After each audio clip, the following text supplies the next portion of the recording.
Bom, boa tarde para todo mundo. Vamos começar então a trabalhar. Boa tarde para quem entrou agora. Só lembrando então, a gente está estudando o texto da Bartira sobre estrutura, a clínica do autismo na hipótese da quarta estrutura. Mas à medida que a gente começou a conversar sobre o texto da Bartira, nós sentimos a falta de voltar em alguns pontos. Por exemplo, sobre a questão do automatismo mental na psicose, para a gente poder dizer o autismo não é mais uma psicose, a gente tem claro que é uma psicose para poder distinguir, porque às vezes quando a gente estuda especificamente o autismo, a gente tem que lembrar que todas as estruturas são pensadas a partir da neurose, então a gente tem que saber o que é a neurose, a base conceitual surgiu daí. Depois, quando a gente vai falar que o autismo não é mais uma psicose, então a gente tem que saber o que é uma psicose, e quando a gente vai falar do autismo como quarta estrutura, a gente tem que saber o que é estrutura.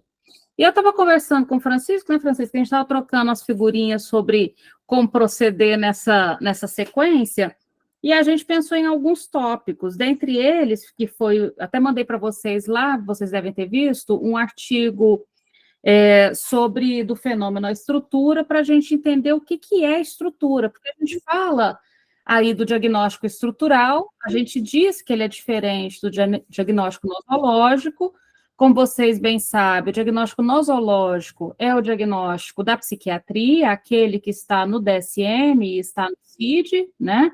Que o CID está na sua 11ª edição, o DSM está na sua 5ª edição, depois vai vir a 6ª, a 7ª, a 8ª, e assim por diante, né? Mas o diagnóstico nosológico, como vocês sabem, são os diagnósticos que vocês conhecem dos manuais. O diagnóstico na psicanálise, ele não é o diagnóstico nosológico, ele é o diagnóstico estrutural. Mas para isso a gente tem que saber a diferença entre os dois.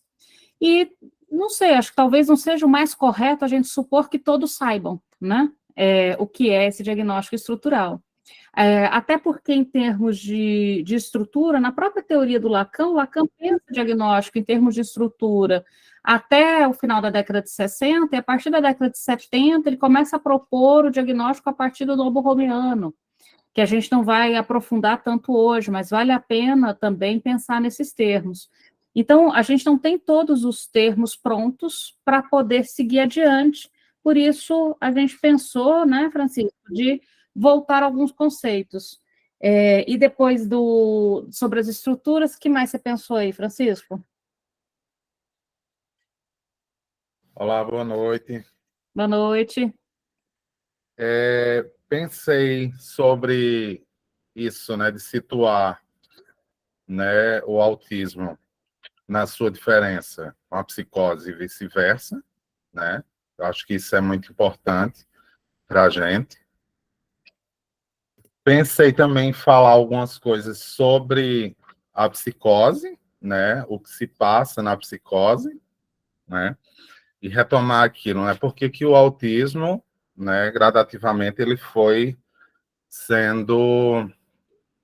retirado, né, do campo das psicoses, na psiquiatria, né, que isso está bem claro, está bem marcado, né, tem um tempo em que isso ele deixa de ser tomado, né, como uma psicose, que inicialmente era visto, né, como uma psicose. O autismo surge, o nome, a palavra autismo surge a partir do que Bloiler propõe, né, como um sintoma da psicose.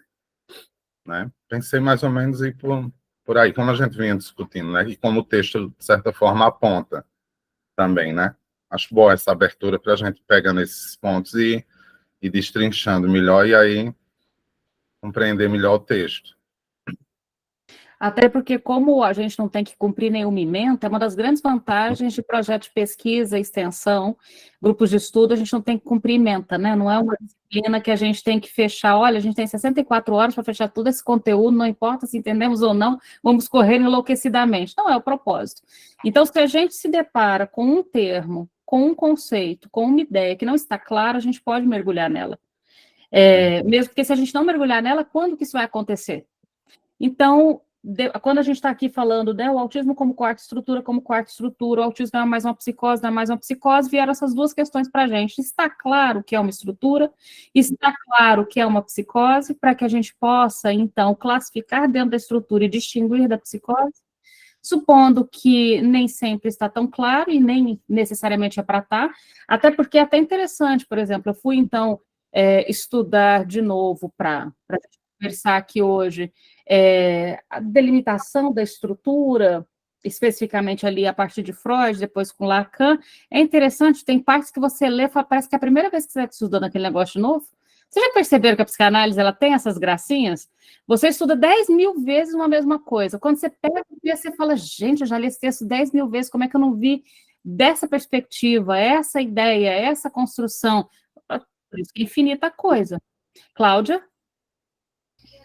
Eu entrei na aula pensando em te perguntar, porque eu lembro que você deu essa aula e ficou muito claro para mim sobre o grafo do desejo de Lacan.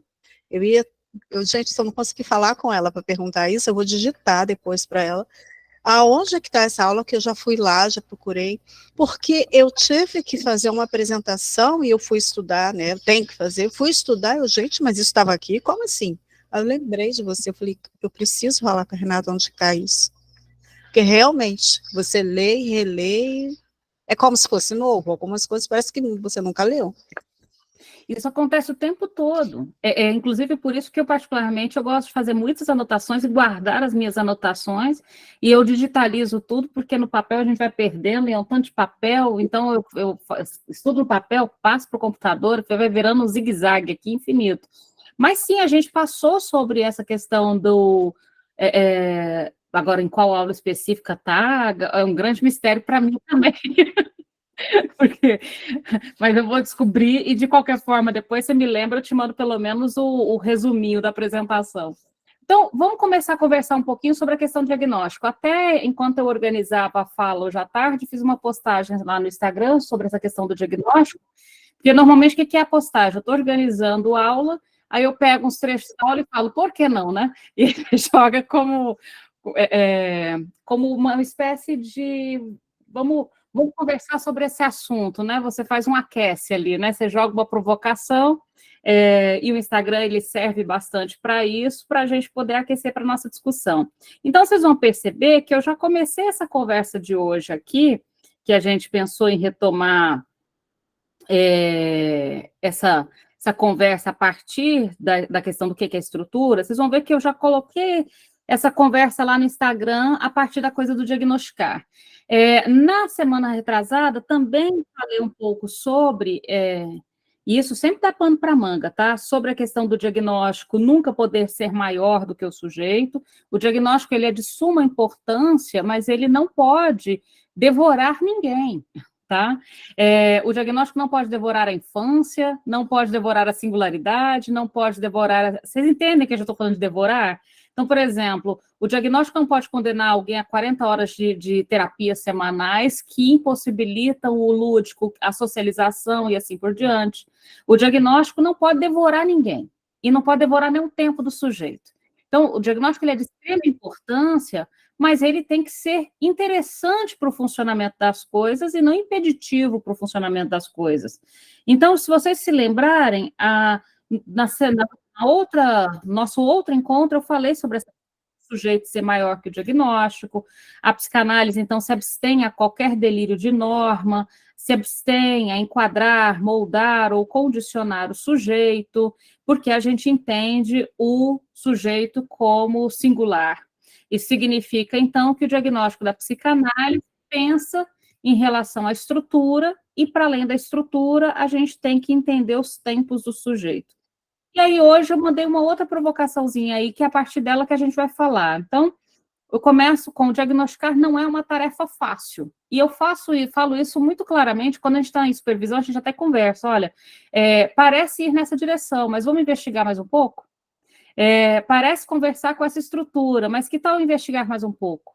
Porque se a gente conclui, ao invés de investigar, a gente sai da posição do analista, que é analisar, pesquisar. O analista, ele é, sobretudo, um pesquisador. Se você parar de pesquisar, se você parar de investigar, talvez você perca essa função essencial aí do analista, que é justamente essa posição de analisar, de investigar. Então, a tarefa não é fácil, não é para ser fácil, e se tiver fácil demais é porque ela já está pronta antes da pessoa entrar na sua sala. Sabe aquela coisa assim, vem para rastreio de, e antes da pessoa falar boa tarde, você já tem certeza do diagnóstico? E isso não pode acontecer de modo algum. É necessário que a gente receba aberto para escutar o que vem por aí. Bom, e aí a pergunta que fica é: tem uma diferença entre o diagnóstico estrutural da psicanálise e o diagnóstico nosológico do DSM? Qual é essa diferença? Né? A psicanálise se diferencia das categorias nosológicas. É claro que, até para trabalhar em equipes multiprofissionais, a gente precisa conhecer as categorias nosológicas. Quem fez o curso de psicologia, estudou em psicopatologia, 1, 2, 3, em algumas. Aqui agora a gente tem 3, vão virar 4 psicopatologias no novo currículo. Você tem psicopatologia geral, psicopatologia na infância, psicopatologia na adolescência, psicopatologia adulta, psicopatologia velhice, né? Então, a psicopatologia em todas essas etapas aí do sujeito. Então, quem estudou psicologia, por exemplo, estudou diagnóstico nosológico. Óbvio que sim. E todo mundo que trabalha em equipe multiprofissional conversa a partir desses diagnósticos, porque é a língua que o restante da equipe conversa.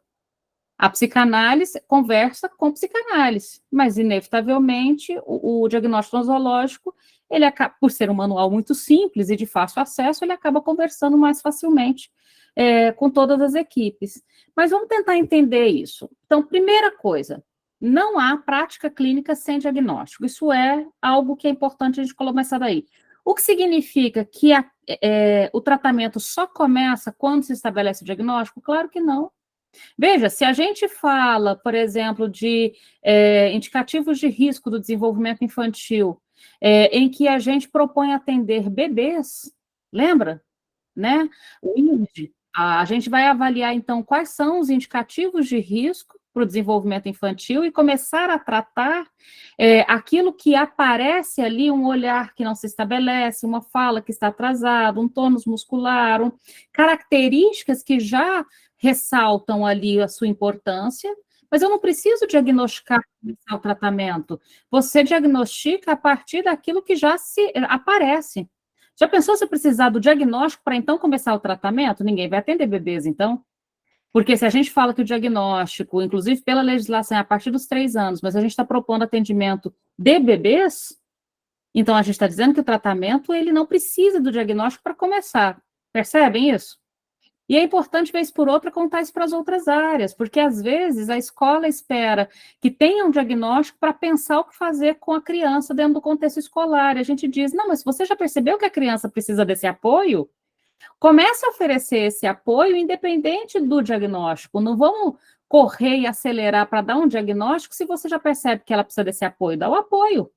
O apoio escolar, o apoio pedagógico, por que ele precisa vir com o diagnóstico para depois ser oferecido? Não faz o menor sentido. Afinal, inclusive, chama apoio pedagógico. É uma leitura pedagógica de que a criança, naquele contexto escolar, está precisando de um suporte. Se ela precisa de um suporte, dê o suporte, independente do diagnóstico. Porque se você for esperar o diagnóstico para então dar o suporte, quanto tempo essa criança vai ficar desassistida? Não faz o menor sentido. Percebem que eu estou tentando conversar? Ou seja, é claro que a prática clínica precisa do diagnóstico, mas o diagnóstico não marca o início do tratamento. O tratamento começa antes disso, até porque o diagnóstico vai ser feito ao longo do tratamento, no percurso do tratamento, ou seja, o tratamento já começou antes do diagnóstico chegar, tá? Então, a temática do diagnóstico, ela é muito atual, ela é muito relevante, e a gente pode dizer que ela é atual e relevante, sobretudo por 2 direções. Primeiro, para a condução do tratamento.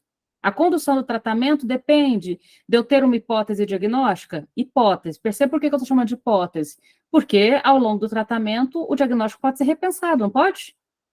Você tem uma hipótese, e à medida que o tratamento avança, ela pode se modificar. Ok, não tem problema. Sobretudo na infância, tá, gente? Na infância em que as coisas são muito mais complexas e estão em transformações muito mais complexas aí. Mas veja, a condução do tratamento depende de uma hipótese diagnóstica, porque se eu suponho uma neurose, as minhas intervenções vão contar mais com a sustentação da linguagem. Se eu suponho um autismo, as minhas intervenções vão compor mais ali nos elementos da borda. Se eu suponho uma psicose infantil, a conversa vai se dar não tanto na borda, não tanto na linguagem, mas uma relação muito próxima que a criança tem do mundo através do corpo. Inclusive, diga-se de passagem, nas psicoses infantis, por essa relação muito direta com o corpo, são crianças que às vezes se machucam com muita frequência, não têm uma certa noção do espaço que elas ocupam, acabam caindo, pulando de lugares mais altos do que deveriam, sabe essas coisinhas assim? Até por uma relação ali própria com o corpo. Então, veja, eu preciso supor uma hipótese diagnóstica, boa noite, Renata, eu preciso supor uma hipótese diagnóstica para a condução do tratamento. Quer ver outro motivo importante para a questão do diagnóstico? Políticas públicas. As políticas públicas do país precisam da questão do diagnóstico. Por exemplo, à medida que eu sei que, estatisticamente, o índice de ansiedade em crianças e adolescentes superou o de adultos, eu tenho notícia de que é um absurdo que o país tenha mais CAPS de adulto do que CAPS infantil. Por exemplo, o CAPS adulto, ele é obrigatório em cidades a partir de 30, 35 mil habitantes. O CAPS infantil acima de 100 mil. Aí você olha as estatísticas e fala, mas peraí, por que só tem CAPS infantil em cidade maior se os adoecimentos da infância já superam os adoecimentos adultos? Faz algum sentido? Não faz. Então, vocês entendem que é importante o diagnóstico. Como é que a gente vai fazer política pública no país e lutar, por exemplo, por CAPS infantil, que seria de extrema importância, se eu não sei numerar minimamente os acontecimentos da infância e da adolescência? O diagnóstico serve um tanto para isso. Então, não estou dizendo em nenhum momento que o diagnóstico não é importante.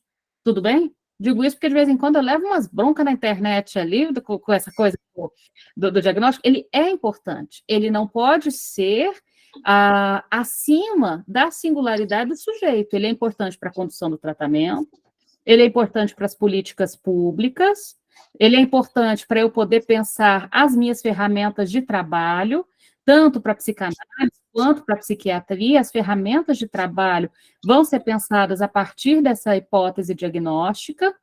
Isso tudo é importante.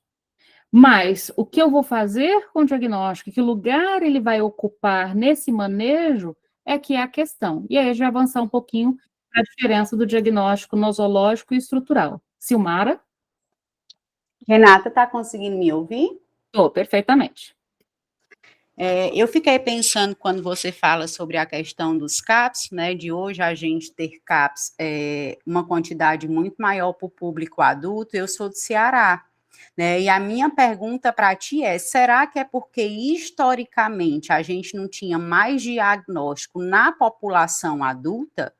Por que é que eu te digo isso? A gente tem uma clínica aqui que atende 90% da população autista, aqui no Iguatu, no interior de Ceará.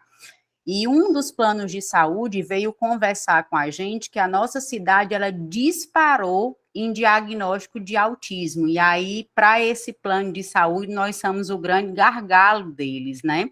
E aí eu fico te perguntando como isso foi apontado agora na questão do plano de saúde. Será que é porque historicamente esses diagnósticos não eram mais na população adulta?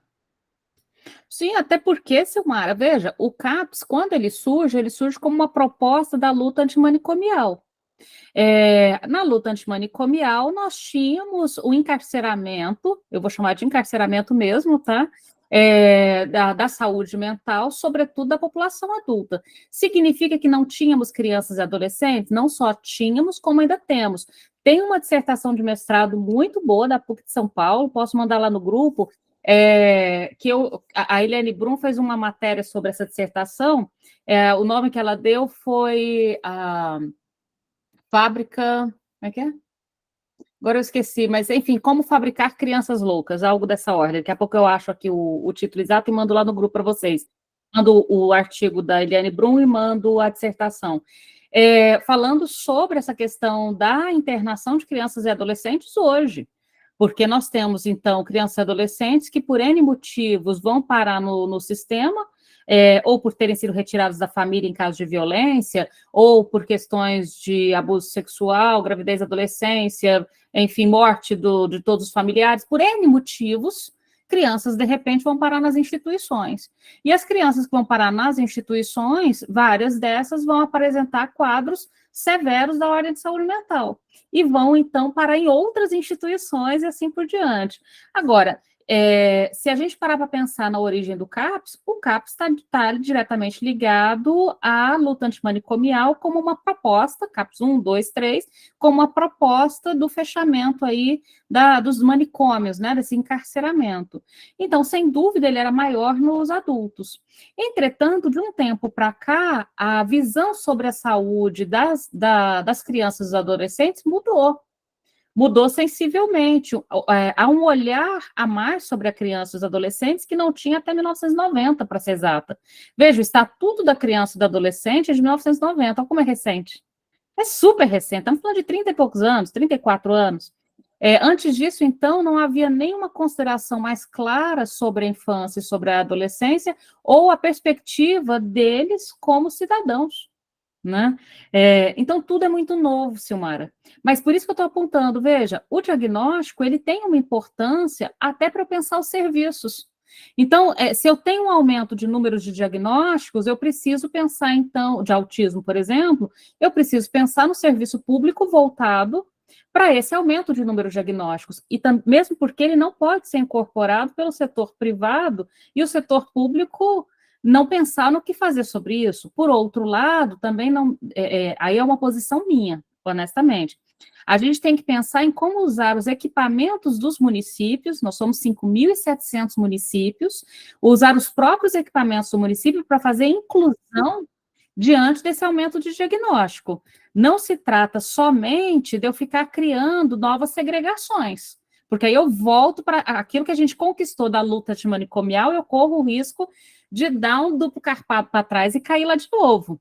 Ou seja, ao invés das crianças com diagnóstico irem para o balé, para o futebol, para a escola regular e etc., elas vão fazer 40 horas de terapia dentro de um cubículo fechado com alguém?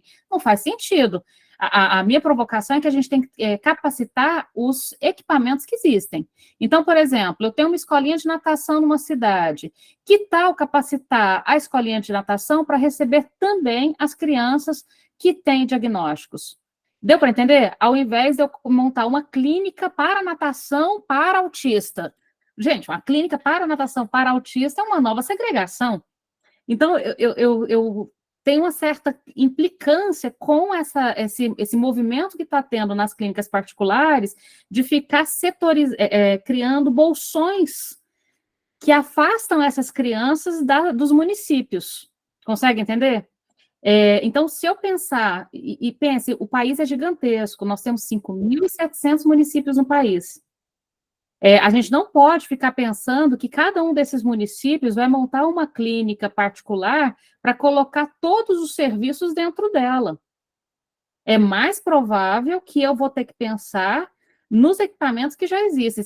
A palavra equipamento, eu não sei se é do setor público, a gente tem o hábito de chamar tudo de equipamento, tá? Então, os equipamentos são desde as escolas públicas conveniadas e particulares, até a academia do bairro, entende? Por exemplo, a academia. A gente tem crianças com problemas severos de tônus muscular, psicomotricidade, coordenação motora e etc. Eu não sei se está acontecendo isso em tudo quanto é lugar, mas aqui onde eu moro, em Goiás, Catalão, deve ter umas 3 academias por quadra. É impressionante a quantidade de academia que está abrindo. E aí eu olho para esse tanto de academia e eu só penso, e se essas academias fizerem uma capacitação para a inclusão? E se essas academias tiverem trabalho funcional para receber essas crianças que estão com dificuldade de tônus muscular, baixa musculatura e etc. Inclusive, a gente montou aqui uma turminha, tem uma escolinha de crossfit aqui, montou um Cross Kids. O que é o Cross Kids? É um crossfit para criança, que inclui as crianças que têm hiperatividade, TOD, todos os diagnósticos juntos. Gente, um sucesso, tá? Não tem para todo mundo. E é uma ideia simples, porque o galpão já está lá, os equipamentos já estão lá, só precisou capacitar o pessoal. Percebe? Então, tem alguma coisa que a gente precisa pensar mais realista com a realidade do país. Entende, Alana? Eu ia falar, boa noite a todos, né? Que não só particular, não, Renata, municipal, do governo do estado, em 2 municípios do centro do Rio, fizeram uma clínica escola do autista. O nome é esse. E é da prefeitura. Então, Alana, isso também está acontecendo aqui. Aqui, inclusive, quando eu participo ali da Associação de Pais, e eles querendo montar a casa do autista, a casa do autista, a casa do autista, eu falei, gente, vamos capacitar o CAPS infantil, aumentar as vagas, procurar incluir em todos os serviços, mesmo porque essa criança, e eu tento explicar isso para os pais, mas tem horas que é difícil. Eu falo assim, eu vejo o seguinte, tá, você monta uma casa do autista, aí a gente capacita só as pessoas que estão ali, mas ele precisa tirar um dente. E aí ele precisa do dentista que está no postinho. Aí ele precisa de um raio-x da UPA. Mas o profissional da UPA não foi capacitado para atendê-lo. Aí ele precisa... Vocês estão entendendo o que eu estou apontando? Veja... Entra as políticas públicas. Isso, ele precisa ir para as políticas públicas. Essa criança não vai passar por todos os serviços? Esse adolescente não vai se tornar um adolescente? Não vai passar também por todos os serviços? Lá na frente, esse adolescente, quando chegar com 18 anos, vai tirar carteira de motorista, o Detran está sabendo como que vai fazer isso? E depois, lá na frente, vocês estão entendendo o que eu estou apontando? Então, veja, a gente precisa pensar que esse sujeito, ele vai passar por todos os serviços. Se ele vai passar por todos os serviços, ficar montando casa do autista, clínica do não sei o quê, eu ficar apartando esse sujeito da sociedade, eu não estou criando um gargalo lá na frente? Continua a lógica manicomial, né, Renata? Essa é a minha preocupação, esse é meu incômodo. Então, veja, não é uma bronca com o diagnóstico, é como ele está sendo tratado. O que a gente está fazendo? Então, assim, parece que a proposta final é realizar o diagnóstico. Inclusive, já viram tanto de vídeo da internet, sou mãe de autista e agora? E é como se, então... Gente, é muito vídeo desses, tá? E, normalmente, esses vídeos são briguentos, né? São meio briguentos. Então, o diagnóstico não é o ponto final do tratamento. Então, premissa, o tratamento não começa com o diagnóstico, ele começa antes do diagnóstico, até porque o diagnóstico vai ser feito no percurso do tratamento, e o tratamento, ele não se encerra com o diagnóstico, entende? O diagnóstico está ali para essas duas coisas, para a condução do tratamento e pensar políticas públicas. E as políticas públicas não podem isolar esses diagnósticos para centros específicos, ele tem que pensar em ampliar para os equipamentos que existem nos municípios. E lembrando, o Brasil é grande.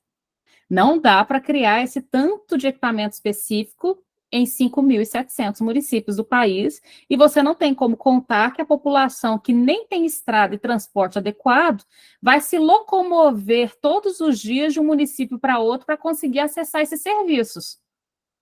Lembrando que nem ônibus mais a gente tem. Eu não sei como é que está aí no restante do país, mas aqui, por exemplo, daqui para Goiânia, tem um horário de ônibus direto só, por dia, 5h30 da manhã, e outro para voltar, 7 horas da noite. Acabou. E o ônibus gasta o dobro de um carro, diga de passagem.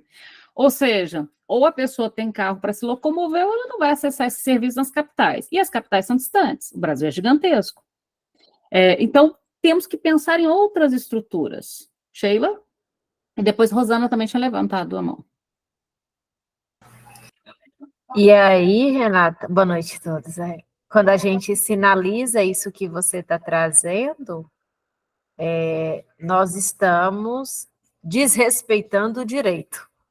Né? Quando a gente faz essa sinalização de mostrar, olha, a questão é como que a gente vai trazer, né, essa pessoa para a sociedade que segrega, não é a gente segregá-la em um outro local.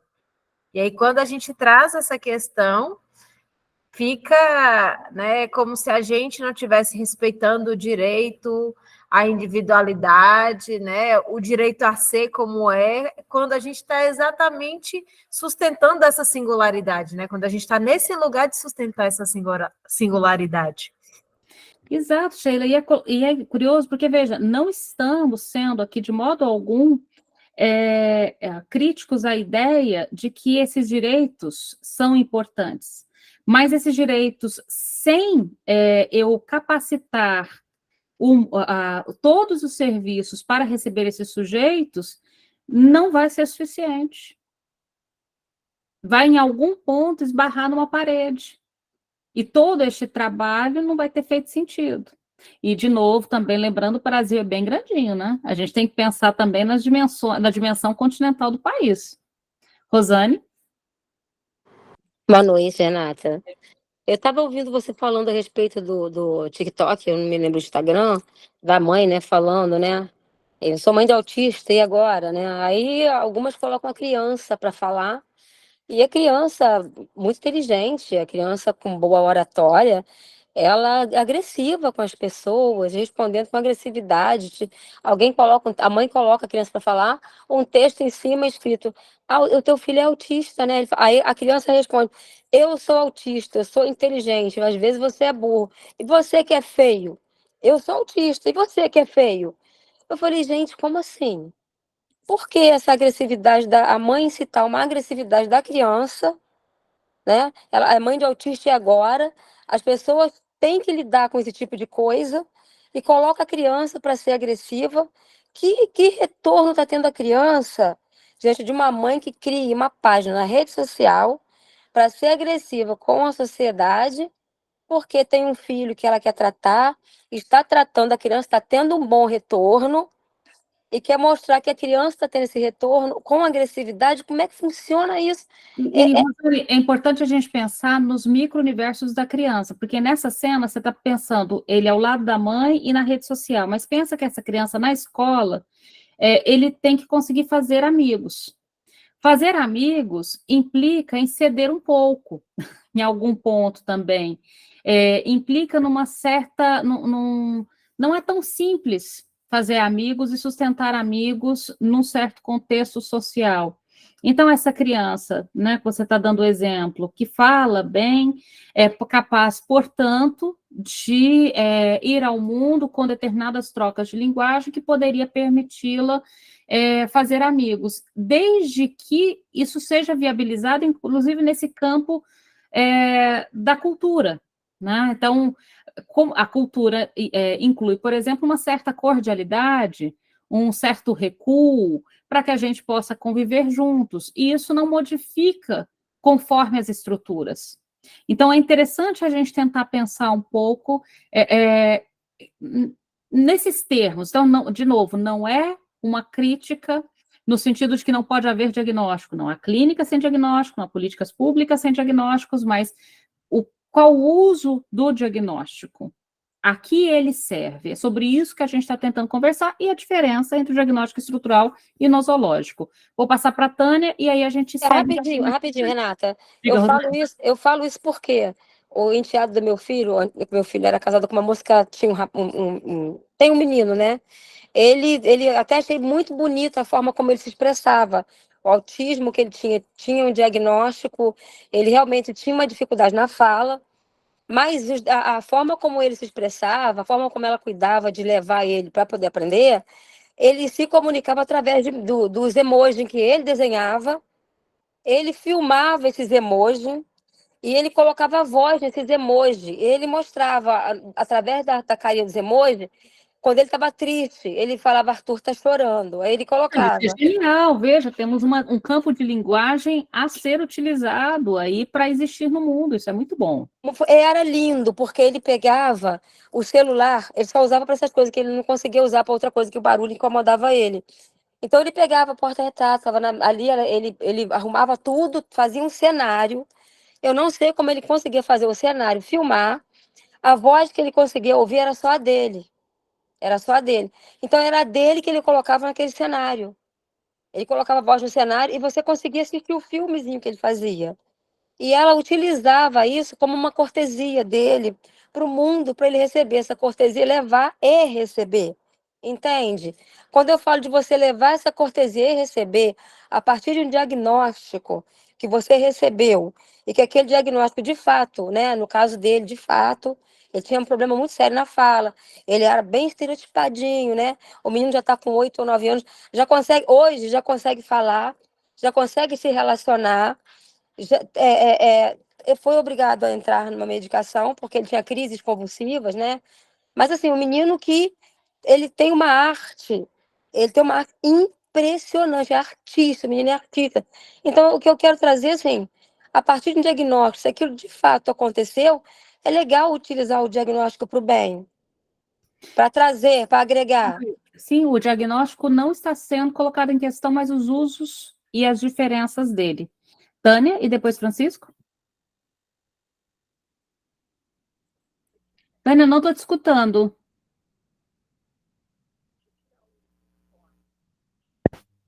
Aí, tenta agora. Boa noite a todos. Então, Boa noite. eu sou mãe de um autista adulto de 29 anos. E estou ouvindo aqui, entrei agora, depois já de ter iniciado o encontro, e peguei essa parte dessas dificuldades que a gente encontra no dia a dia, com relação a profissionais, né, a inclusão. Pronto, aí, mãe. Deixa eu, a mamãe está aqui. É meu filho. Então, é porque existem vários lados dessa história toda, né? Como a Renata colocou. O Brasil é imenso. Então, a gente realmente tem encontrado essas segregações, esses espaços em que é melhor fazer um espaço apropriado para o autista devido a isso. Aí, quando entra a politicagem no meio, aí complica mais ainda, porque isso é um investimento para a política também, né? Que é uma troca de votos, né? Infelizmente, nós somos uma comunidade autística de pais, de familiares, que nem todos têm conhecimento. Tem muitos que são totalmente ignorantes com relação a tantas coisas, e que fica difícil para a gente que tem um pouco mais de conhecimento passar esses saberes, esses entendimentos, se juntar, se unir, porque cada família traz uma história, traz uma trajetória, traz uma dificuldade. E, infelizmente, a gente está deparando... Pronto, mãe. Tá, meu amor, depois. A gente está se deparando com um trabalho muito bem feito em relação a trabalhar o autismo na sociedade, principalmente pelo campo comportamental, porque é só isso que vale. Não se fala em psicanálise. Eu sou de uma cidade em que, assim, não tem ninguém falando de psicanálise e autismo, só eu que falo. Ninguém me dá crédito. Ninguém me dá crédito, porque, assim, infelizmente, é um trabalho tão massificado sobre a questão do comportamento, porque o autista tem que se encaixar nesse espaço tal, tem que fazer assim, tem que ser assim, tem que se comportar dessa forma. Que é isso que os pais se iludem e querem que o filho fale, não vê outras possibilidades, quer que o filho faça, não vê outras possibilidades, e com isso esse espaço está sendo tomado, e, infelizmente, a grande maioria dos pais estão sendo enganados também, porque tem essa questão também, que além da ignorância sobre várias coisas, isso facilita muito, é um campo fértil para a semente que quiser plantar ali, que não seja essa de dar um retorno imediato. Mas isso que você está falando é tão importante, é muito importante, primeiro, do lugar em que você fala, né? Do lugar de mãe, do lugar de quem participa da comunidade, do lugar de que tem esse olhar. Mas isso que você está falando é muito importante, porque quando a gente vai comunicar, eu estava até conversando outro dia numa outra supervisão, os pais procurando o diagnóstico para a criança e conseguiram achar lá pelo terceiro psiquiatra um diagnóstico de TOD, né, transtorno desafiador de oposição. E foram em um, e foram em outro, no terceiro só que conseguiram, porque os anteriores, excelentes profissionais de passagem, diziam, mas está muito claro que a criança precisa de limites. Vamos conversar sobre isso? Mas eu quero um diagnóstico. Está muito claro que a criança precisa de limites. Vamos conversar sobre isso? E aí é curioso, porque ela foi mudando de profissional até conseguir uma nomeação. Essa nomeação fez com que o tratamento efetivamente começasse? Não. Fez com que ela pudesse desistir. E isso me preocupa um pouco. Então, veja, o lugar que você está falando, a quem serve esse centro especializado ou esse diagnóstico tem que servir o sujeito autista e seus familiares. Inclusive, uma das coisas que a gente aponta, o Eric Lohan fala no Batalha do Autismo uma coisa muito interessante. Ele fala, olha, eu tenho que pensar o tratamento ao longo de uma vida. Eu tenho que pensar o tratamento para as condições financeiras daquela família, eu tenho que pensar o tratamento para o espaço geográfico, né, o território, vou simplificar assim, tá, Carmen, me permita, eu sei que território é mais que isso, tá? Mas eu preciso pensar em questões de território, eu preciso pensar em questões socioeconômicas e culturais, eu preciso pensar em tudo isso para propor um tratamento que percorra a vida inteira desse sujeito. Infância, adolescência e idade adulta. Normalmente, quando alguém me fala assim, olha, nós temos um setor de atendimento no meu município que atende as crianças de 5 a 18. Aí eu pergunto, e aonde é atendido antes dos 5? Como assim? Ué, você está me falando que o serviço atende dos 5 aos 18. Agora eu quero muito saber as de 0 a 5 quando são atendidas. E mais uma pergunta, quando faz 18, o que vocês fazem? Você joga o moleque pela janela? Para onde ele vai quando faz 18? Porque vocês já viram a quantidade de serviços nos municípios, gente, vai pesquisando, vocês vão ver, olha, o serviço aqui é de idade X a Y. E o que acontece com abaixo dessa idade e acima dessa idade? Para onde eles vão? De onde eles vêm? Né? E esse serviço, ele conversa com o restante do mundo? Ele conversa com a escola, ele conversa com a natação, com o futebol, com sei lá mais o quê? Ele conversa com os outros lugares por onde esse sujeito vai passar? Ou esse serviço ele é em si mesmo? Né? Então, tem algo aí interessante, Tânia. Sua fala é extremamente importante. Francisco? Bem, eu ia falar nisso, eu acho que Tânia falou brilhantemente, né, a partir do lugar de mãe, né, foi incrível, eu ia tocar nesse ponto também, né, porque você falou uma coisa interessante, né, o diagnóstico, ele abocanha a singularidade, né, um certo uso dele, e a lógica de mercado, essa coisa que vem sendo discutida aí da indústria, né, do autismo, mas não só do autismo, mas a indústria do diagnóstico, que existe uma indústria do diagnóstico, né? Abocanha o diagnóstico. E isso vai ter efeito nos sujeitos e nos familiares, nas mães, nos pais, né? Que vão se deparar aí com promessas, enfim, certas coisas que a gente vê, e vão responder a isso também. E a psicanálise acolhe tudo isso, né? Acho que um lugar precioso da psicanálise é poder acolher aí os efeitos disso nos pais, nos sujeitos, né? Isso traz uma diferença, porque a psicanálise não é contra o diagnóstico, né? A psicanálise tem aí uma certa direção. O diagnóstico para que serve? Em psicanálise, ele serve para a direção de tratamento. Ele é feito sob transferência, né? E é um diagnóstico estrutural. Isso não quer dizer que vai sair invalidando os outros diagnósticos. Muito pelo contrário, vai recolher o que de efeito tem nesses sujeitos com essa massificação de diagnóstico aí que cada um vai recebendo, né? Que não basta um, são 2, 3, enfim, né? E eu acho que Tânia traz muito isso aí, né? Achei brilhante a fala dela como efeito, né? Do que essa lógica que a gente vive hoje em dia tem nos pais também. E isso deve ser escutado. Não deve ser questionado ou simplesmente apontado, né? Muito pelo contrário, isso tem que ser acolhido. E é interessante, Francisco, que isso que a Tânia está dizendo, eu tenho escutado sobretudo de pais de autistas adultos, adolescentes acima dos 18 e adultos, que eu acho que é um dos grupos mais desassistidos, porque como eu brinco com vocês, vários centros de atendimento colocam atendimento de uma idade X a Y, e o Y costuma ser 18 anos. E aí, depois dos 18, essas pessoas ficam completamente desassistidas, mas elas precisam ainda de um suporte. e talvez vão precisar pela vida toda, provavelmente vão precisar, dependendo do nível de suporte, se a gente pensar em nível de suporte, que também é algo para a gente conversar no outro momento. Antes de eu passar para você, Kátia, veja, o que eu quero colocar então, veja, a psicanálise, ela então, a psicanálise é chata, gente, se lembre-se disso, tudo que entrar a gente vai transformar em questão. Tudo que aparecer, a gente vai transformar em questão. Então, não tem nada que acontece no mundo que a gente recebe e fala, ok. Não, qualquer coisa que apareceu o celular, a gente vai pensar, quais as implicações da tela para... Vocês entenderam que a psicanálise ela é esse lugar incômodo que vai transformar tudo em questão? Então, se existe um diagnóstico, a gente vai perguntar, e que? Se existe um conceito, a gente vai perguntar, é que? É um lugar que se pergunta. Isso às vezes incomoda, ok, mas a proposta da psicanálise é essa, a proposta é de uma eterna interrogação. Não há nada que é algo que é dado e pronto, qualquer coisa que aparece vai ser complexificada, vai ser pensada.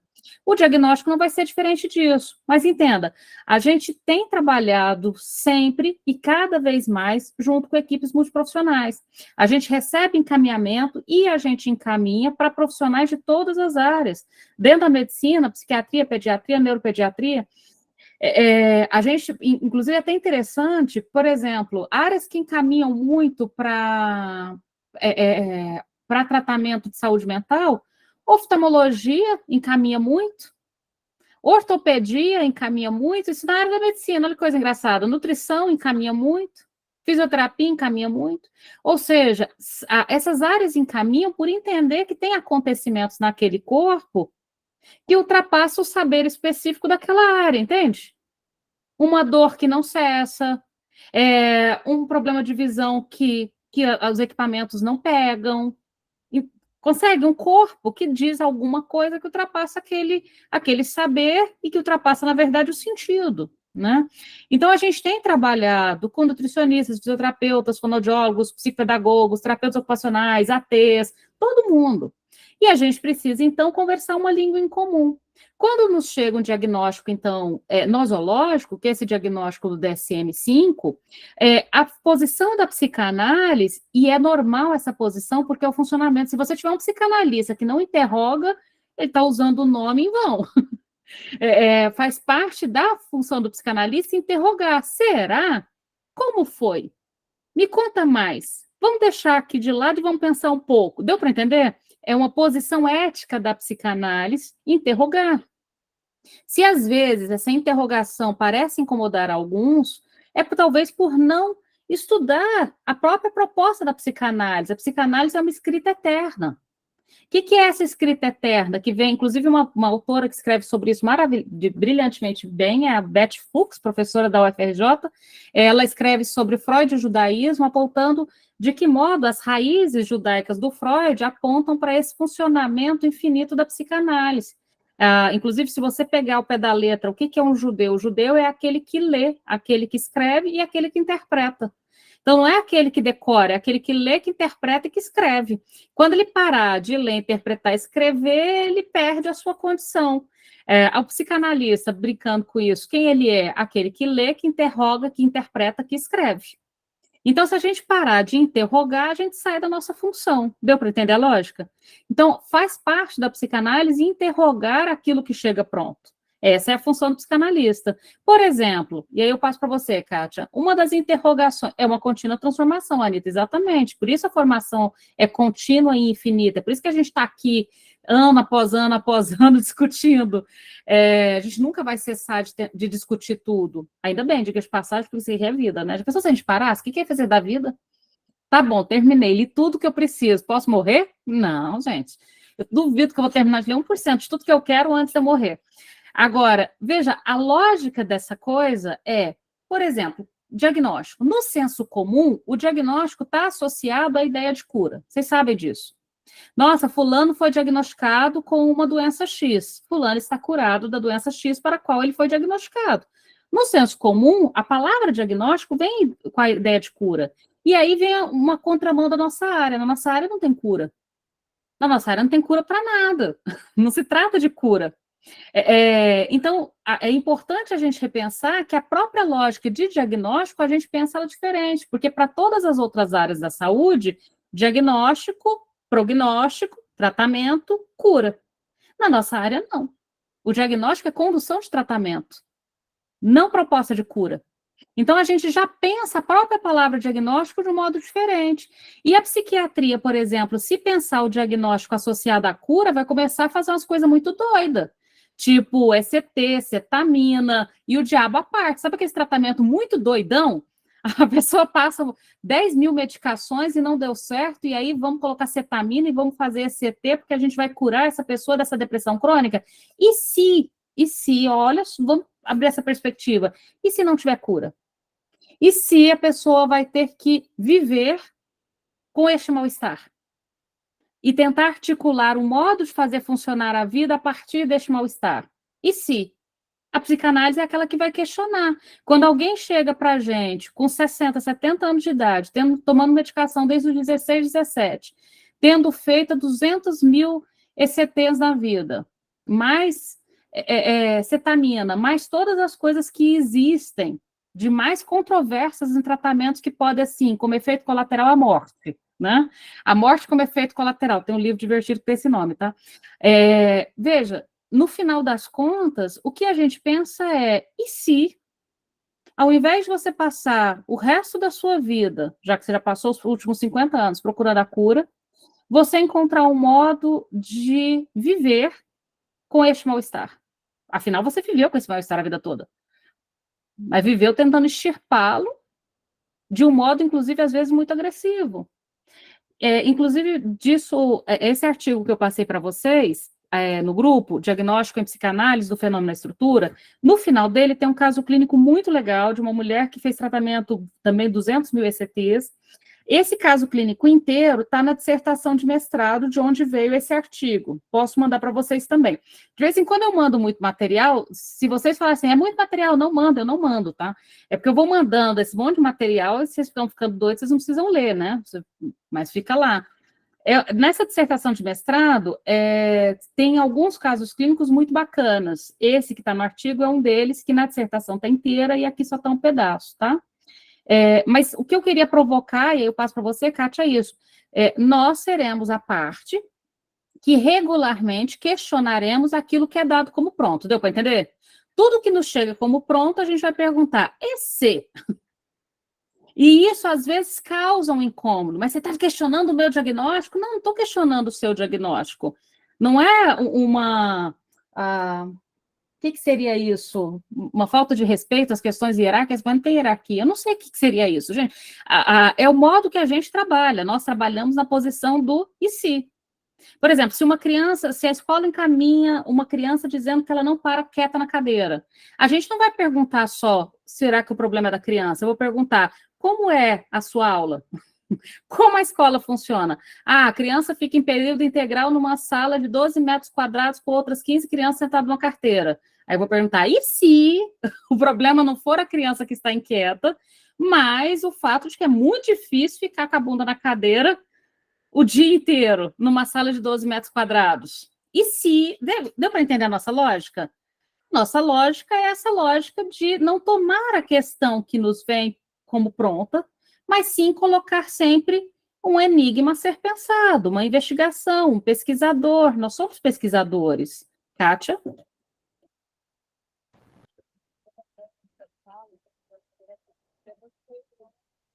Kátia, tira o fone, tenta falar sem fone, porque o fone está muito baixinho. Tá. Melhorou? Melhorou, ótimo. Tem que segurar aqui na orelha. É assim, completou 18 anos, é como se você deixasse de existir. É como se você deixasse de existir. Chegou uma mãe para mim que ela queria que no primeiro dia, ela disse que eu precisaria fazer diagnóstico. Porque diagnóstico vai abrir portas para o meu filho. Aí eu disse, por quê? Eu pergunto. Eu gosto de perguntar, eu sou muito questionadora. Não, mas a senhora tem que entender. Se a senhora me explicar por quê, obviamente eu vou entender. Por que a senhora tem necessidade de sair daqui com diagnóstico? Porque no colégio, meu filho vai ser tratado diferente. Eu estava lendo aqui o que a Gabriela falou, eu não sei aonde. porque eu sou professora de escola pública e com alunos do ensino médio. Eu tenho 3 alunos que, de fato, são autistas. O coordenador já me chamou porque nos dias que eu dou aula para essa turma, o comportamento dos meninos são outros. Então, eu tenho todo um cuidado. Barulho, muito excesso de iluminação, como você, a Fortaleza é uma cidade muito clara, eu acho ignorância, aquela luminosidade toda, mais as lâmpadas, você vê a dificuldade de alguns, assim como eles começaram a ver que nos dias das aulas de espanhol, sobre espanhol, nos dias das aulas de espanhol, o comportamento deles são outros a partir do momento que eles entram na escola. Eles sabem que é o dia inteiro o colégio integral, pelo menos durante a manhã o comportamento é um. Aí teve uma mãe que chegou para mim e disse assim: eu preciso que a senhora me dê diagnóstico de autismo para o meu filho, porque ele tem hiperfoco. Eu preciso que a senhora me dê. Eu disse, como assim? Às vezes eu fico pensando, a pessoa vai falando e eu vou, como assim, produção? Necessariamente, meu filho estuda dia e noite, ele só para no domingo, ele quer passar no concurso. Ele é autista, porque necessariamente a pessoa tem hiperfoco. E para estudar, para uma finalidade, não quer dizer que ela seja autista. Então, via de regra, todos os meninos do colégio público que querem, do colégio particular, que tem hiperfoco, que tem grupos e grupos e grupos de estudo voltados, porque eles querem passar em engenharia, medicina e direito, principalmente na federal, eles estão autistas? Então, eles têm, digamos, aquele hiperfoco para estudar? Não, necessariamente não. Requer uma série de cuidados, requer exames, como você disse, requer uma equipe multidisciplinar. A pessoa chega e diz, não, mas eu quero que você me dê. A senhora pergunta demais. Já escutei várias mães falarem isso para mim. Olha, a senhora pergunta demais, seu lugar não é esse, não. E qual é o meu lugar? A senhora não pode chegar me questionando, eu sou a mãe. Sou eu que convivo com ele. Aí eu já questiono. Olha, a semana inteira, 8 horas, às vezes 12, 10 a 12 horas, a criança está aqui na escola conosco. A senhora traz um comportamento e eu observo, não observo só como professora. Minha visão perante os meus alunos não é só a visão de professora. Tanto que já identifiquei uma série de coisas, já conversei com várias mães, entende? Mas sempre tem aquelas... É interessante. E eu vou até pegar isso que você está falando com o que a Gabriela colocou aí no chat, né? A Gabriela falou que ela é professora do ensino fundamental, e as crianças, os alunos, né, sem laudos, recebem um tratamento diferente do aqueles com o laudo por causa da lei.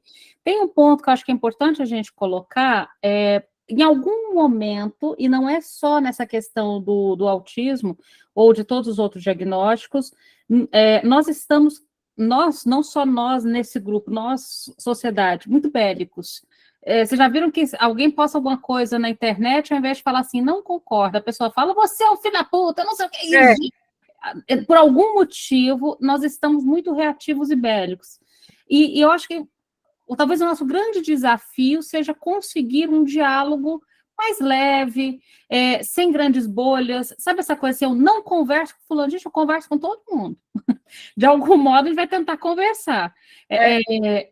Claro, se a pessoa me agredir, eu vou embora, mas de modo geral, você vai tentar conversar. E tem um ponto que a Gabriela coloca aí, boa observação sua, Gabriela, essa leitura moral dos comportamentos. Então, por exemplo, se alguém dorme a mais, se alguém demora mais para fazer uma tarefa, se alguém não alfabetiza no idade X, às vezes já é uma interpretação moral deste acontecimento. Por exemplo, é preguiçoso, é um loser, né, como lá nos Estados Unidos. Que tal se a gente não fizer interpretações morais das coisas? Entende que eu estou chamando de interpretação moral? Que tal não interpretar?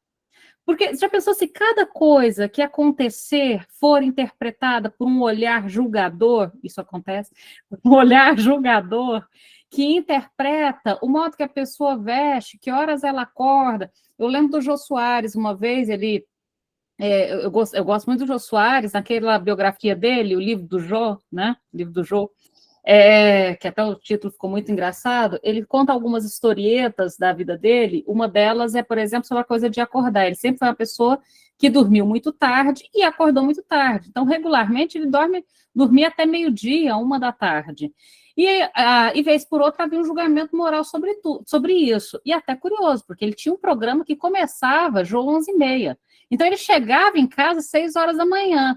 Então, para mim, não me parecia nada estranho que ele dormisse até 3 horas da tarde, até porque ele chegava do programa, ia dormir, comer, dormir, ele dormia às 6 horas da manhã.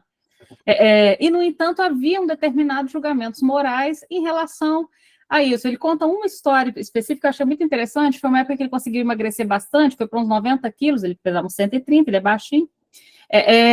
E aí ele, depois de uns 90 dias fazendo a dieta impecavelmente, ele resolveu ir no McDonald's comprar lá um sanduíche. Alguém olhou para ele e falou, é por isso que é gordo. Estou perdido.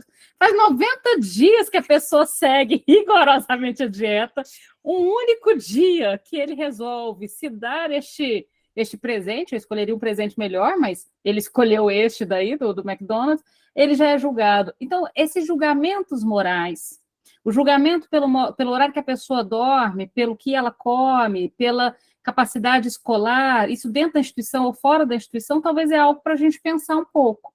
Mas eu queria avançar um pouco agora, e vou projetar aqui, nesses nossos últimos 30 minutinhos, eu mandei o texto para vocês, para a gente poder pensar essa questão da estrutura, para poder entrar com mais propriedade no texto da Bartira. Mandei para vocês, então, esse texto, que é do diagnóstico, o diagnóstico em psicanálise do fenômeno à estrutura. Por que do fenômeno à estrutura? E eu vou colocar aqui para depois, quando vocês forem ler o texto, vocês poderem acompanhar o que a gente está conversando. Veja, por que do fenômeno à estrutura? Fenômeno tem a ver com acontecimentos, por exemplo, comportamento. Então, o fenômeno tem a ver, por exemplo, se o sujeito ele tem coordenação motora ou não, se ele tem um tique de linguagem, se ele tem uma estereotipia, se ele anda na ponta do pé. Os fenômenos são esses acontecimentos. E esses acontecimentos, por exemplo, crianças até uma certa idade vão ter vários acontecimentos incomuns. Independente da estrutura, eles vão ter vários acontecimentos incomuns. O fenômeno em si não é suficiente para pensar o diagnóstico, porque os fenômenos podem se repetir. E aí a gente vem para cá, veja, ó, estamos nessa parte aqui. Cadê minha setinha? Aqui. Ó, estamos nessa parte aqui, ó. Nessa partezinha agora. Então, veja, o diagnóstico em psicanálise, esse artigo, né, tem como propósito pensar o diagnóstico em psicanálise a partir do conceito de estrutura na clínica. Então, o que é o diagnóstico em psicanálise? Né? E ele tem as suas particularidades em relação ao nosológico. Então, para situarmos o diagnóstico em psicanálise, de início, somos levados a interrogar o estatuto do inconsciente em relação à realidade. Por que eu falei para vocês lá no início que a gente precisa conhecer muito bem a neurose para então entender a psicose, o autismo? Porque o ponto de partida da teoria psicanalítica foi a clínica das neuroses, mais especificamente da histeria, lembram? Freud começou com a clínica da histeria, a partir da clínica da histeria, ele pensou a neurose obsessiva, a partir da histeria e neurose obsessiva, ele pensou a psicose com Schreber, e assim por diante. Então, tem uma certa sequência, não tem como estudar autismo sem estudar a clínica das neuroses e das psicoses, para entender a do autismo. Porque é daí que vem toda essa construção. E da onde que a clínica da neurose começou? Do Estatuto do Inconsciente. Tanto que o texto fundador da psicanálise é a interpretação dos sonhos. E o que são os sonhos? Formação do inconsciente. Formação do inconsciente, assim como os atos falhos, o esquecimento, o sintoma. Então, os primeiros textos inaugurais da psicanálise são textos para falar sobre o estatuto do inconsciente. Lembrem lá, quais são os primeiros textos? Você tem a interpretação dos sonhos, que é o texto inaugural, digamos assim. Aí você tem psicopatologia da vida cotidiana, os xixes, percebem?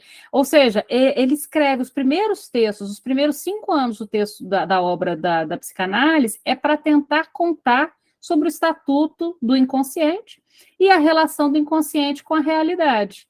Então, é desse estatuto que a gente interroga. Então, a psicanálise, ela indica, sobretudo, né, nos indica que a relação do sujeito com o mundo é mediada pela realidade psíquica. E aí, este conceito é muito importante para a gente. Ele é extremamente importante. Por que realidade psíquica e não realidade? Realidade, e acho que conversa com o que você falou aí, Gabriela, no chat, quando eu pego um olhar estrangeiro àquele corpo e julgo aquele corpo, por exemplo, digo para o Jô Soares que aquele sanduíche é o motivo pelo qual ele engorda, embora fazia 90 dias que ele não comia nada além de saladinha, por exemplo, é como se eu estivesse dizendo que a realidade do meu olhar estrangeiro àquele corpo é uma verdade absoluta. E aí é como se todo mundo fosse ditador um do outro. Já pensou? Eu decidindo o que o Francisco é, o que a Tânia é, aí a Tânia decide o que eu sou, e a Kátia decide o que... Olha que coisa louca que seria. Agora, se não tem, então, um parâmetro para dizer qual é a realidade, qual é, então, esse parâmetro? O psiquismo. Então, o Freud, ele cria um conceito maravilhoso, que é o de realidade psíquica. Então, o inconsciente é a verdadeira realidade psíquica. Então, a realidade psíquica é a realidade que advém do inconsciente. E que realidade é essa que advém do inconsciente? Vamos descer um pouquinho lá, olha só. Então, não se deve conceber essa realidade a partir de velhas oposições entre objetivo e subjetivo. Porque se vocês pararem bem para pensar, não existe objetividade. No final das contas, não existe objetividade, porque aquilo que é considerado objetivo foi considerado objetivo a partir de um olhar subjetivo, ou seja, de um sujeito que tomou aquele traço aparentemente como objetivo naquele momento. Ou seja, ou entre realidade e fantasia, ou entre mundo externo e interno. O exemplo que eu gosto para brincar disso daqui, pegando a trend aí do Machado de Assis, Capitu. Quando, por exemplo, a grande pergunta, quando as pessoas leem, né, Machado de Assis, né, se Capitu traiu ou não traiu Bentinho, na verdade, a Capitu não tem como trair ou não ter traído Bentinho, porque a Capitu não existe. Não há em toda a obra do Machado o único momento em que a Capitu fala. E alguém, para existir, é necessário que essa pessoa pronuncie a sua existência através da linguagem. A Capitu, na obra, ela é dita. Ela, então, não diz. Ela é dita pelo ciumento. Então, o que tem ali é que... Então, veja, por que é interessante essa coisa da realidade? E o Machado de Assis faz isso de um modo brilhante. Esse misto entre realidade e fantasia. A realidade e fantasia, elas se misturam de tal ordem que, conforme quem te conta a coisa, o que é a fantasia dele, à medida que ele governa o dito, se torna a realidade. Me diga do ponto de que você conta uma história e essa vai ser a realidade. Quer ver um outro exemplo ainda mais interessante para a gente pensar? Quando a gente estuda, por exemplo, a história do Brasil. Quando a gente estuda na escola a história do Brasil, como é que os professores de história antigamente davam aula? O Brasil foi descoberto em 1500. Vocês lembram disso? Olha que loucura. E aí isso se torna realidade. Isso é uma fantasia. Isso é uma fantasia dos portugueses. Os portugueses fantasiam que aqui era uma terra perdida e que passou a existir no momento que eles chegaram. Isso é fantasia dos portugueses. Mas a fantasia, Francisco, se a gente conta ela 10.000 vezes, ela vira realidade, não é mesmo? É só eu contar 10.000 vezes e dominar os livros de história, que aquela se torna uma realidade. Então, veja, por esses e vários outros acontecimentos, não dá para a gente distinguir o mundo por uma separação entre realidade e fantasia, mundo interno e externo, objetivo e subjetivo. Porque, no final das contas, o que é realidade para um não vai ser para outro. A realidade também é uma determinação. Então, a realidade psíquica é uma construção, é um construto, que supõe intrincamento entre esses dois polos, o objetivo e o subjetivo, a realidade e a fantasia, o mundo interno e externo. Então, ele propõe um intrincamento, não há essa separação entre interno e externo, objetivo e subjetivo. Recoloca o que vem do campo subjetivo, né, o que diz respeito ao sujeito, em um novo patamar epistêmico. Se não podemos mais operar com essas duas realidades distintas, objetivo versus subjetivos, logo a gente tem que considerar que, no modo operandi da psicanálise, o sujeito que observa, olha que legal, não é exterior ao sujeito observado. Ou ainda, o sujeito observado é quem inclui o observador em uma das suas séries psíquicas pela via da transferência. Então, não há essa separação entre quem observa e quem é observado. À medida que eu observo, eu me dou conta de que eu sou observada ao observar. Então, inclusive, a gente olha essa coisa do olhar e fala das trocas libidinais, por exemplo, a partir do olhar. O olhar que olha é também olhado. Porque à medida que seu olhar olha, ele encontra um outro olhar te olhando de volta. Então, não há mais essa separação de quem olha e de quem é olhado. Quem é olhado, olha também para descobrir-se olhado, inclusive. Então, o que é genial dessa proposta do Lacan, do Freud, perdão, que a realidade psíquica é uma construção que faz com que esses dois campos, o objetivo e o subjetivo, se tornem intrincados, né? Então, a primeira consequência que a gente tira disso, né, é que a psicanálise, então, não pode confiar no fenômeno. Entenderam o que a gente está falando, não pode confiar no fenômeno? Então, por exemplo, fenômeno, criança anda na ponta do pé. Criança tem uma estereotipia. Pode ser andando no pé, movimento de flap. Criança tem um atraso de linguagem. A pessoa alucina. A pessoa tem um delírio. Isso não pode, eu não posso confiar completamente no fenômeno. É necessário que eu ultrapasse o fenômeno, porque o fenômeno não nos dá um acesso direto ao mundo. O fenômeno não tem mais o valor de verdade. Então, eu não posso pegar um fenômeno, que seriam, então, essas manifestações visíveis, e, ao meu olhar estrangeiro, determinar que aquelas manifestações que estão ali significam X ou Y. Eu preciso consultar o sujeito sobre aquele fenômeno. Inclusive, por exemplo, se eu vejo alguém andando ali na pontinha do pé, eu preciso perguntar para o sujeito por que ele anda na ponta do pé. Ele pode andar na ponta do pé porque ele tem uma sensibilidade tátil, ele pode andar na ponta do pé porque o chão está quente, ele pode andar na ponta do pé porque ele está brincando de ser bailarina, ele pode andar na ponta do pé porque é uma estereotipia, eu não sei. Eu não posso partir do pressuposto de que eu, estrangeiro ao fenômeno, não posso classificá-lo. Deu para entender a lógica? Eu preciso fazer com que o sujeito se interrogue, através da transferência, sobre esse fenômeno. Então, veja, quem é o psicanalista? Olha que definição simples. O psicanalista, operando através da transferência, né, ele não vai trabalhar como leitor de fenômenos. Então, se você estiver do lado de fora lendo os fenômenos, você está errado. Não é para você ler os fenômenos. Então, o diagnóstico, ele aparece, então, como estrutural e não mais como fenomenológico. O diagnóstico nosológico, ele é mais próximo do fenomenológico. E o diagnóstico da psicanálise, ele é próximo do estrutural. Percebe a diferença? O diagnóstico fenomenológico, o sujeito, quem diagnostica, o profissional que diagnostica, pode ficar do lado de fora e diagnosticar aquele corpo sem nem pedir para aquele corpo se ler.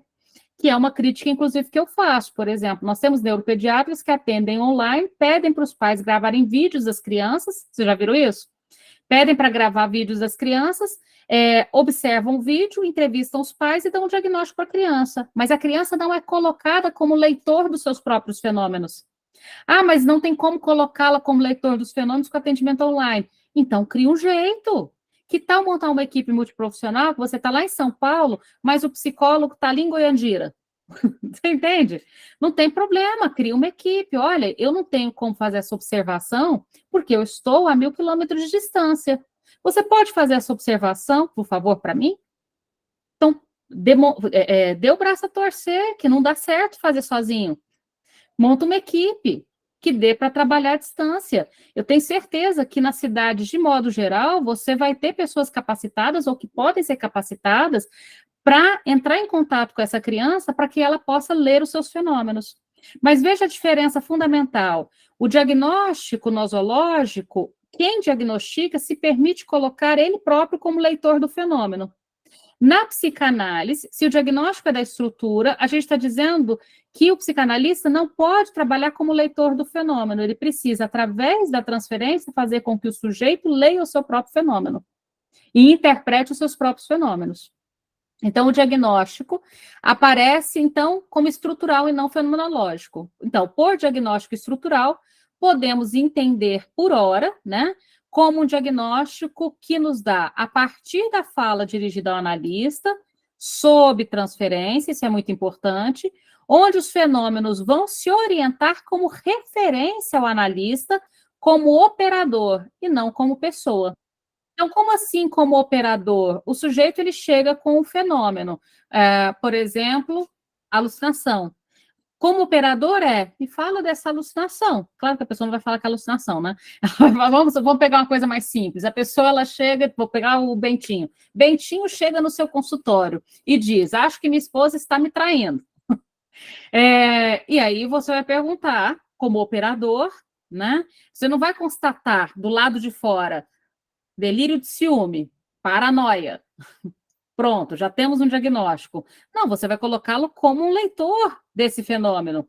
Por que você acha isso? Há quanto tempo você acha isso? O que você tem feito diante disso? O que você espera fazer diante disso? Deu para entender? Você é colocado como um operador que orienta, através da linguagem e de todas as ferramentas que nós temos, jogos, brincadeiras e etc., o sujeito para ler os seus próprios fenômenos. Continuando da onde a gente parou, então, pode falar, Francisco. E ampliando um pouco, né, essa noção, essa leitura ela é possível mesmo que o sujeito não fale, né? Porque pensando na clínica, né, do autismo, isso está muitas vezes presente. E isso é possível, essa leitura é possível. Né? Que lógica, isso que se apresenta como fenômeno, tá posta para que possa ser lida, né? Isso é importantíssimo. Quando a gente fala que o sujeito vai ler os seus próprios fenômenos, não é só com essa nossa língua que a gente está dando aula aqui hoje, não. Essa é uma das possibilidades de discurso. Estamos todos nós, de algum modo, atravessados na linguagem. De um modo ou de outro, existem várias formas de se amarrar na linguagem, mas estamos todos em algum modo de amarração com a linguagem. Eu gosto dessa ideia da amarração, né? A gente se amarra de algum modo à linguagem, cada um ao seu modo, conforme as suas estruturas, inclusive. Com essas amarrações que o sujeito está na linguagem, é com essa amarração que a gente vai tentar saber qual é, para então interrogar o sujeito. E uma das amarrações com a linguagem é, por exemplo, a ecolalia. Uma das amarrações da linguagem, por exemplo, é esse sujeito não verbal pelo modo tradicional, mas completamente inserido a linguagem de outros modos. Por exemplo, você tem crianças que não pronunciam nenhuma palavra, no entanto, respondem absolutamente tudo com gestos e objetos. Já perceberam isso? O que você quer fazer agora? Tem vários pais, mães que falam isso. Quando eu pergunto o que quer fazer, ele já pega a bolsa para ir no shopping. E como é que você sabe que a bolsa é para ir no shopping? Eu conheço. Tá vendo? Tem linguagem. Então, ele não ele de algum modo é verbal. A questão é que verbo é esse. Então, eu posso colocar esse sujeito para ler os seus fenômenos a partir do momento em que eu sei qual é a língua que ele fala, né, Francisco? E eu estou disposta a saber que língua é essa. E daí você tem que ter paciência, tem que ter tempo. Não dá para ser numa consulta só, não dá para ser 100% online, sobretudo nesses casos. A gente vai precisar de outras ferramentas. Aí as equipes, inclusive, são importantes de novo. E aí, veja só, então, o diagnóstico, ele é estrutural, como a gente disse, o analista, então, ele é um operador, ou seja, ele não é uma pessoa que analisa, tal coisa, eu já fico pensando como é que é esse diagnóstico. A impressão que eu tenho dessa pessoa do lado de fora dando diagnóstico é que ela parece um sátiro, né? Ela aponta e fala, tal coisa. Não, é o próprio sujeito que vai construir um saber sobre si. E construir, percebe? Ele não chega sabendo. Ele vai construir esse saber sobre si a partir dessa operação que o analista promove com a transferência. Davanira? Microfone, Davanira.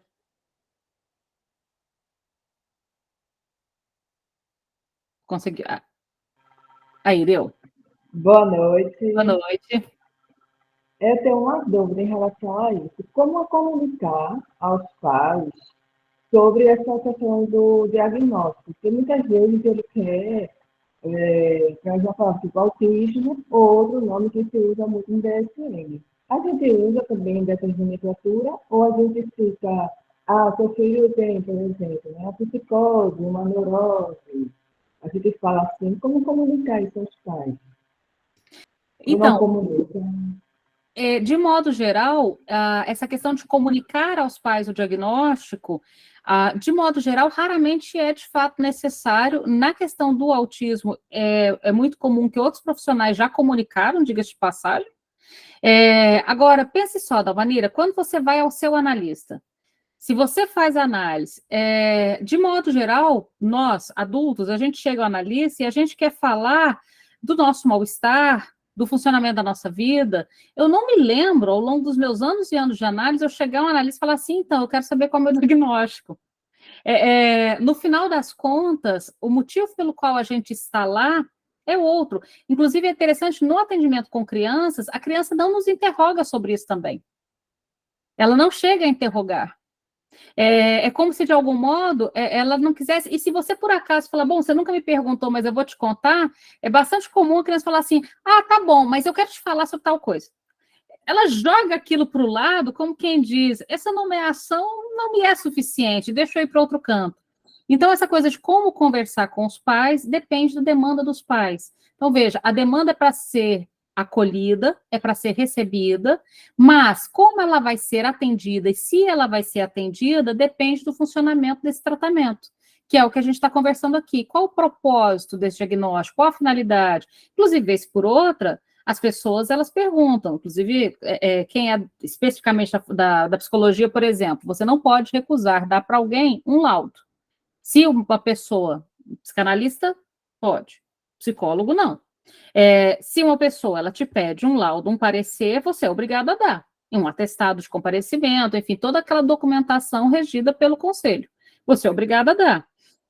Mas é claro que mas também na documentação do conselho, se você olhar lá a legislação, vai estar escrito assim, Dalvanira, o relatório, o laudo, ele precisa colocar o interessado.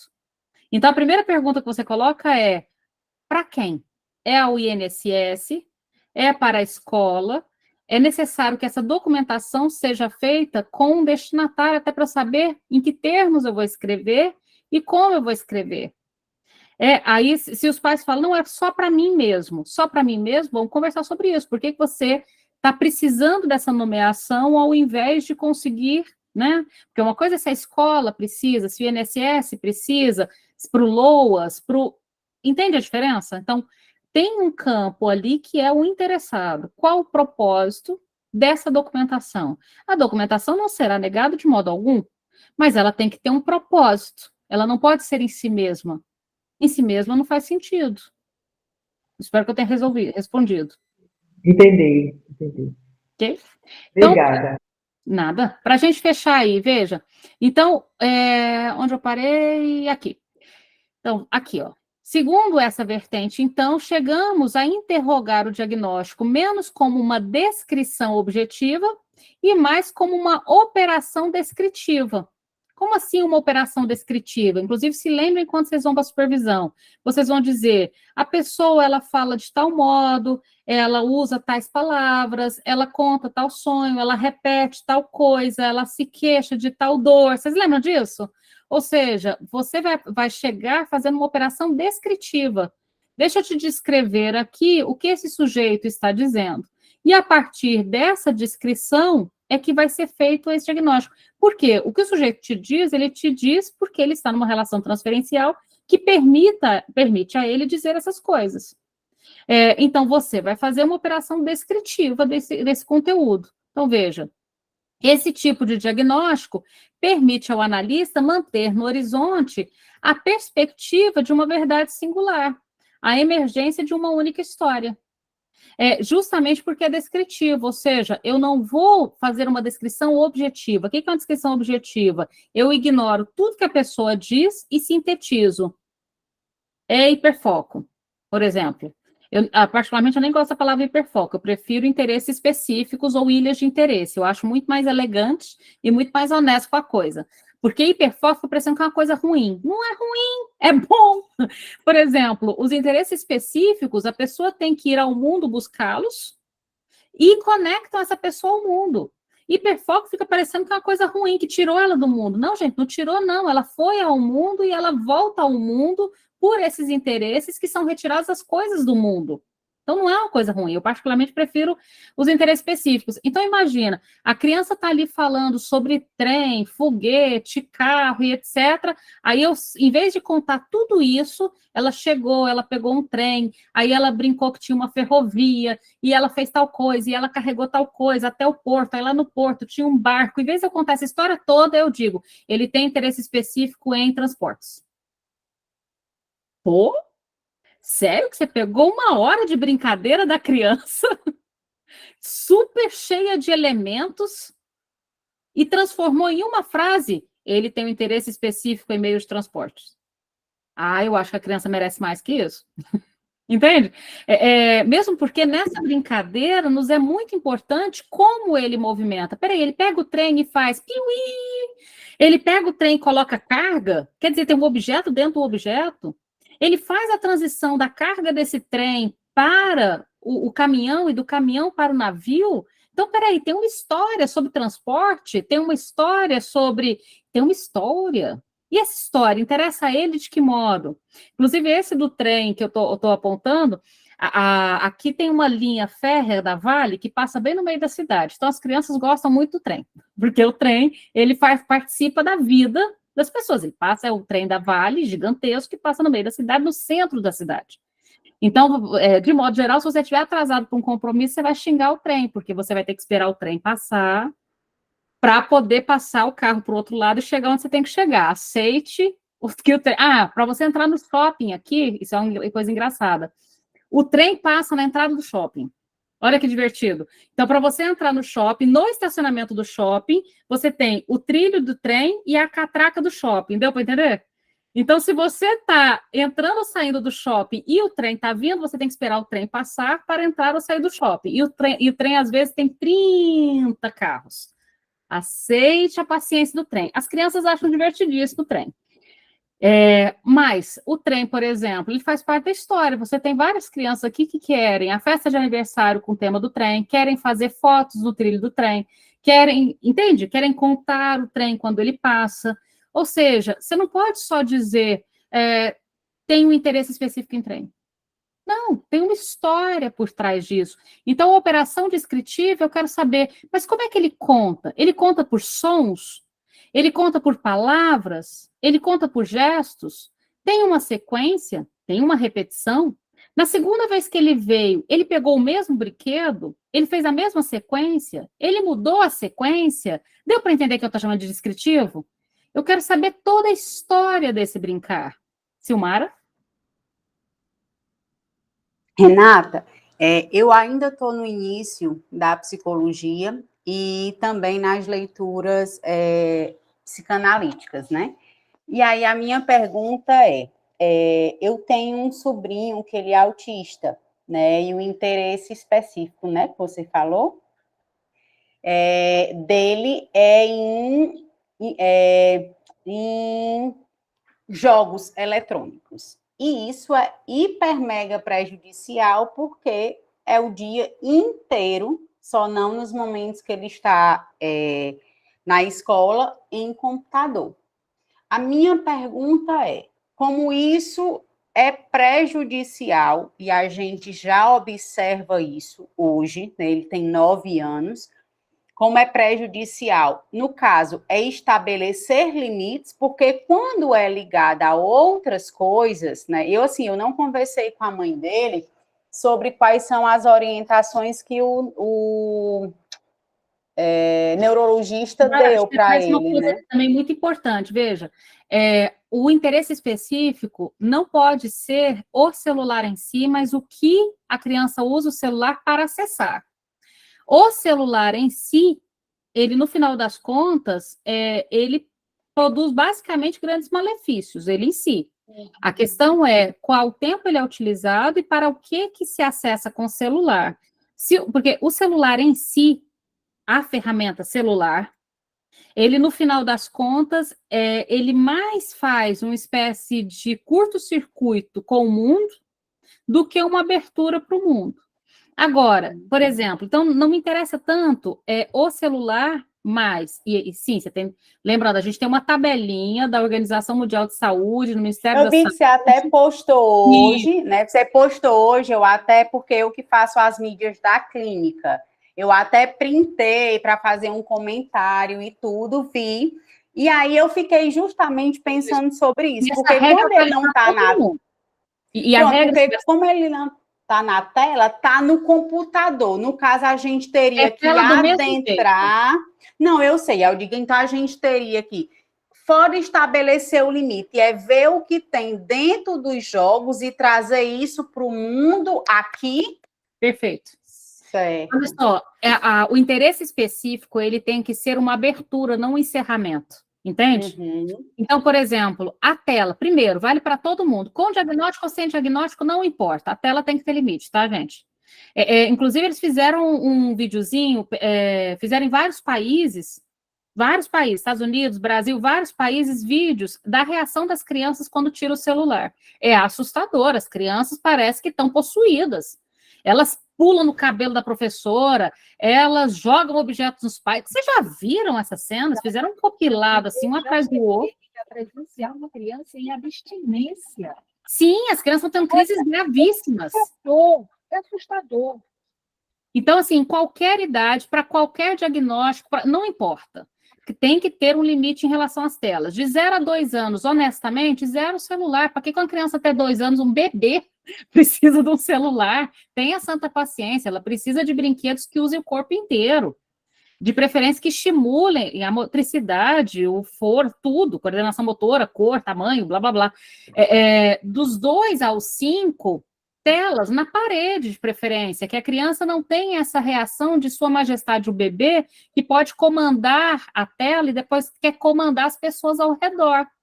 E você entende que se ela comanda a tela, e a tela obedece, obviamente, ela vai querer também comandar as pessoas ao redor. E quando as pessoas ao redor não a obedecerem, ou ela se desinteressa pelas pessoas, ou ela fica agressiva com as pessoas. É uma merda atrás da outra. E em relação a redes sociais, porque diabos tem criança de 4, 5 anos tendo o próprio TikTok, tendo o próprio Instagram, isso não faz o menor sentido. As crianças precisam de uma presença física de outras crianças e não essa presença virtual. Agora, dito isso, Silmara, isso vale independente do diagnóstico. Não é, mas ele tem diagnóstico, então pode ficar na tela? Não, ninguém pode. Ninguém pode. Com diagnóstico, sem diagnóstico, ninguém pode. A regra é essa. Dito isso, em relação ao celular ser um acesso a determinadas coisas, o que me interessa é, ele usa o celular para ver, por exemplo, animais de fazenda? Então, animais de fazenda é um interesse específico, não o celular em si. Mas animais de fazenda, eu posso encontrá-los em outro lugar além do celular? Posso. Então, eu vou ter que levar este conteúdo que está na tela para além da tela. E esse conteúdo para além da tela pode encontrar, por exemplo, se ele gosta de animais de fazenda, eu vou encontrar o cavalo da ecoterapia. E na ecoterapia eu também vou encontrar outras crianças e eu posso levá-lo para um passeio na fazendinha, naquelas fazendinhas que tem no final de semana. Deu para entender a lógica? Ou seja, o interesse específico é para fazer uma abertura para o mundo e não um fechamento. E é legal porque a criança topa essa abertura, porque ele gosta. Esse menino que eu estou falando do trem, por exemplo, então ele queria brincar com trem. Então, tudo que ele pegava, ele fazia trem. Se ele pegava carrinhos, ele enfileirava no formato de trem. Ora, a recomendação foi muito simples. Que tal, já que a criança, inclusive, estava com sobrepeso, estava precisando, foi que tal fazer caminhada aqui no trilho do trem? Ele atravessa a cidade de fora a fora, e ele é bonito. E junto do trilho do trem tem calçada de um lado e do outro, todo arborizado. Umas azaleias, sabe? É bem bonito. Então, você tem 14 quilômetros de calçada para caminhar. Dá para fazer ginástica demais? Ou seja, vai caminhar. Já que ele gosta do trem, em vez de ficar parado esperando o trem, vão caminhando, vão andando de bicicleta, vão nesse percurso do trem. E no final das contas, foi interessante porque a criança aprendeu a contar desse jeito. A hora que o trem chegava, a mãe começava, vamos contar os 1, 2... Ela aprendeu a contar verbalmente, diga-se de passagem, contando aí a locomotiva. Então, o que eu estou apontando é que a ilha tem que ser uma abertura. Para a gente fechar essa ponta, então, o que é o analista? o analista, ele é um pesquisador, entende? E, ao mesmo tempo, ele é o terapeuta. Inclusive, a palavra terapia, o Freud também usa, tá? O Freud usa a palavra terapia, não tem um preconceito com a palavra terapia, tá? É uma palavra útil, uma palavra interessante, uma palavra ampla. O analista, ele é pesquisador e ele é terapeuta. E ele não pode parar de pesquisar em nenhum momento. Ele endereça, então, ele é aquela pessoa que se interessa em escutar, não objetivamente como espécie de coletor de dados, vocês vão ver isso aí no texto, nem subjetivamente como quem se emociona com o paciente, sofre com ele, chora com ele, seria ridículo isso, tá? Ou seja, é um outro lugar, nem objetivo, nem subjetivo, ele é convidado, então, a escutá-lo, de uma escuta que a gente chama de escuta flutuante, que é essa escuta de pesquisador e terapeuta, e a cada intervenção, de algum modo, ele vai dando rumo para essas produções do sujeito, entende? Ele vai dando rumo com essas intervenções, que na clínica com crianças inclui orientação aos pais, não só intervenção com a criança, como orientação aos pais, à escola e assim por diante. Então, deem uma lida para daqui 15 dias nesse texto do Fenômeno da Estrutura, é um texto realmente bacana. Vou mandar a dissertação de mestrado de onde esse artigo sai. E se vocês quiserem ler os casos clínicos inteiros, vocês não são obrigados, tá, gente? Aqui não é uma disciplina, não é, né, material extra, vocês façam com ele o que quiser. Mas é uma dissertação bem bacana sobre diagnóstico diferencial, ou seja, sobre pessoas que são tratadas durante muito tempo com um diagnóstico e depois esse diagnóstico é repensado, entende? A dissertação é justamente sobre repensar diagnóstico em pessoas que ficaram institucionalizadas durante décadas. Então, vale a pena a gente pensar em questão de diagnóstico, essa dissertação que eu vou mandar para vocês, ok? Beijo para todo mundo, a gente se vê daqui 15 dias. As datas estão aí na descrição. Que dia que dá daqui 15 dias, que eu estou perdido? Que dia que dá daqui 15 dias, gente? Eu estou perdido, não tem. Dia 1º. Dia 1º? Então tá. Então a gente se vê dia 1º de julho, tá certo? Tchau, obrigada. Tchau, beijo. Tchau, pessoal. Tchau. Bom descanso para todo mundo, boa semana. Boa noite. Boa noite.